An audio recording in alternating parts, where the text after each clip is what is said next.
lucid dreaming, you beautifully gave the definition.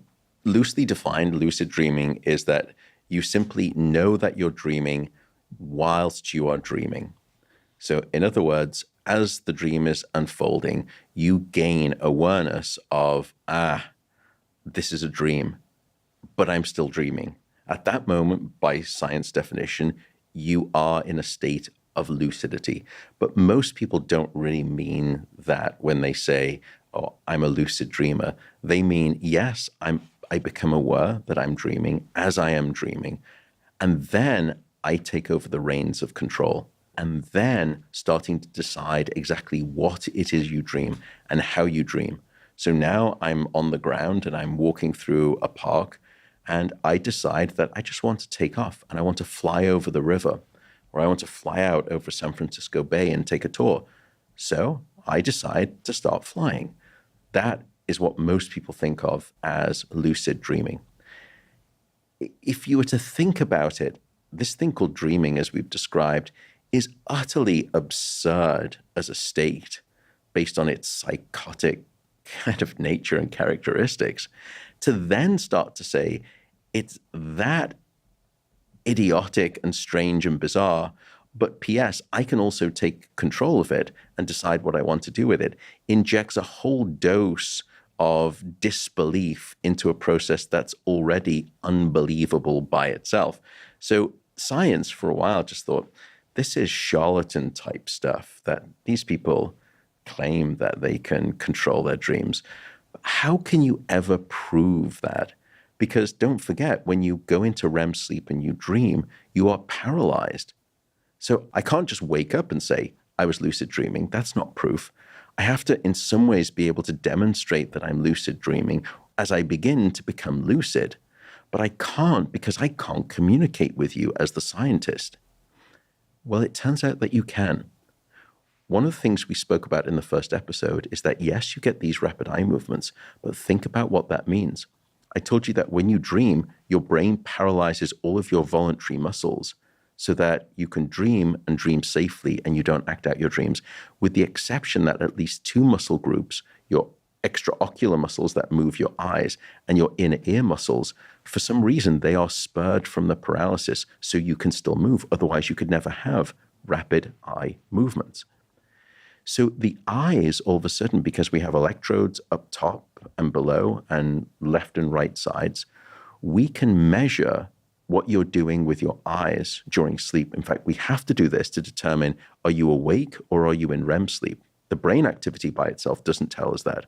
We measure your muscle activity, and if you lose muscle activity and your brain is very active, and the eye channels that we're recording start to show these darting back and forth signals, we know you're in REM sleep. That's how we define it. So that then suggested to us we can use the eye movements to create a form of Morse code signaling from the participant to the experimenter. And so let's say that with this claimed lucid dreamer who comes to my sleep center, we'll create a very specific agreed upon code, which is that as you start dreaming, I can see that. And when you become lucid in that dream, firstly, give me 3 leftward flicks of your eyes. We never see that in dreaming. It's a very deliberative act. And then when you say, okay, I've started the lucid dreaming, and you've agreed with the experimenter that you're then going to start moving your hands. You're going to start to move your right hand. Well, when you start to move your right hand, give me 4 flicks to the right. And when you're moving your left hand in the dream, give me 4 flicks to the left. And so there we create this very specific instigational code. But then how does that help us? Well, we can have you sleeping in a brain scanner. And before the brain scanning session when you sleep, I have you just go into the brain scanner awake and I say, move your left hand. And your right motor cortex is going to be lighting up. And then I'm going to say, move your right hand, and your left motor cortex is going to be lighting up. And for you and me, I build up a very unique map of your left hand motor memory representation and your right hand motor memory representation. And if it's the left hand, as I said, it's the right side of the brain. If it's the right hand, it's the left side of the brain. So now I've got ground truth as to where your hand representation is on your motor cortex in my brain scanner. And then I'm going to put you back in the brain scanner, let you go into sleep, let you start dreaming. Then you give me 3 left flicks. Good. This person has now become lucid. And now he's doing 4 rightward flicks, which means he's clasping his right hand over and over again. And then he gives me 4 leftward flicks, which means he's switched over. He's now using his left hand in his dream. By the way, I'm looking at the participant inside of the brain scanner through the glass. And of course, they're not moving their hand. Why? Because they're paralyzed. But in the dream, they are claiming, based on their eye movements, that they are moving their hands. We bring them back out of the brain scanner and we analyze their brain scans during the period when they said, I'm moving my right hand, I'm moving my left hand. What did we see? Sure enough, we saw the same, and we being the royal we, it's a great study by a German group. Sure enough, you see exactly the same pattern. It was scientific ground truth evidence that when a lucid dreamer claims they are doing something in their dream, the brain scans that we received confirmed that indeed that's exactly what was happening. So I'll take the question, should you be lucid dreaming? And I think I can argue it both sides right now, and we don't have a very clear answer yet. The first side is if you take a step back and ask from an evolutionary perspective, let's assume, for want of a better word, that lucid dreaming is helpful, it's meaningful, and that we should engage in it. If that's the case, that it confers some type of evolutionary benefit, then you would expect that a lot of people would be doing it. But if you look at the statistics, somewhere between maybe just 10 to 20% of the population are natural lucid dreamers. And so from an evolutionary perspective, I could say, well, if it was so powerful, it was so meaningful, because we know everyone sleeps, and for the most part, we can say that almost everyone dreams. If that's the case, then those must clearly serve a purpose.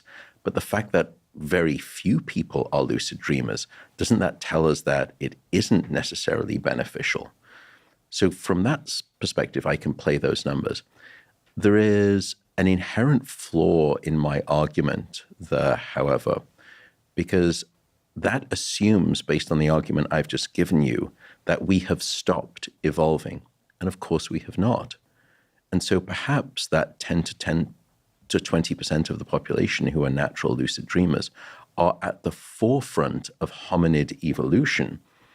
And they're the next super rate. We shouldn't be worried about AI. We should be worried about the lucid dreamers, because they're going to come and take over the world. So I can argue it from that perspective, which is just a philosophical argument. It doesn't have weighted data to it. But there is some data.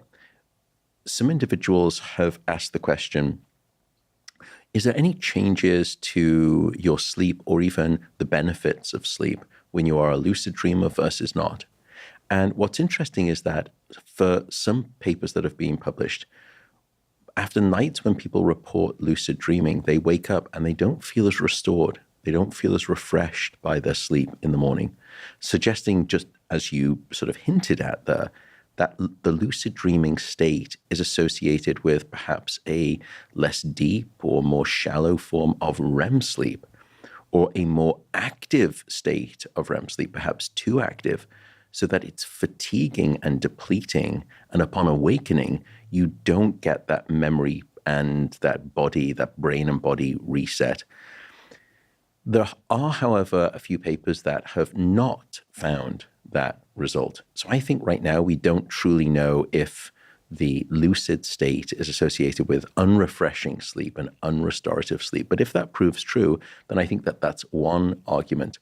The other argument I would put forward against it from that perspective would be, think about what we've said regarding the functions of dreaming, memory processing, but particularly emotional therapy to gift us mental health. If we then come along and say, presumably, nature, through millions of years of evolution, has come up with this blueprint manifesto of exactly what should be served up on the dream menu this evening, there's a reason for that. And that reason has been sculpted over millions of years to become wonderfully optimal for us and our emotional mental health. And then we come along in the space of a lifetime, and perhaps you could argue a little bit hubristically, we think, I perhaps know a little bit better than a couple of million years of evolution. I'm going to push those things off the rank ordering chart of what gets served up into my dreams, and I'm going to supersede that and decide what I would prefer to be dreaming about. And again, I think that there's no good evidence that you could argue that that isn't true, but equally that it is true. We just don't know yet. If that is the case, that lucid dreaming does produce unrestorative sleep, in some ways it also begs the question, well, what is happening in your brain during lucid dreaming? Is there anything in your brain that would explain why you don't feel refreshed? And early studies looking at lucid dreamers, when we put them inside of a brain scanner, I told you at the start of this episode, dream sleep has a unique brain signature. Memory regions, emotion regions, motor regions, and visual regions, they're all lighting up. But then there's this one part of your brain that does the opposite, which is the lateral left and right sides of your prefrontal cortex, the logical, rational, thinking, controlling regions of your brain. Those go offline. But early studies demonstrated that the activity, including the electrical activity over those frontal regions, would be down as you were in non-lucid dreaming. But then when people rise back up and said, now I'm lucid dreaming with those leftward flicks, that activity was brought back online, which makes a lot of mechanistic sense, which is all of a sudden the part of your brain that prevented you from having rational, logical control has been re-engaged, and as a consequence, you yourself can re-engage in volitional dictation of the outcome of what you're dreaming. Some studies, however, have not replicated that finding, because when they looked at it and they took out some sort of what we call these covariates or these confounding factors, and I can bore you with what that principally is, it removed that result, and all of a sudden the prefrontal cortex went back to seemingly being non-active. They did find an alternate result. What they found is that the electrical activity of the brain when you go into a lucid dreaming state seems to be a bit more frenetic, a bit more active versus non-lucid dreaming states of electrical brain activity. And if that's the case, if the cortex, which is already active, is forced to become even more frenetically active when you are in this lucid dream state, is that part of the reason that when you wake up from the lucid dreaming and you go about your day, your brain just doesn't seem to be at the same operating ability?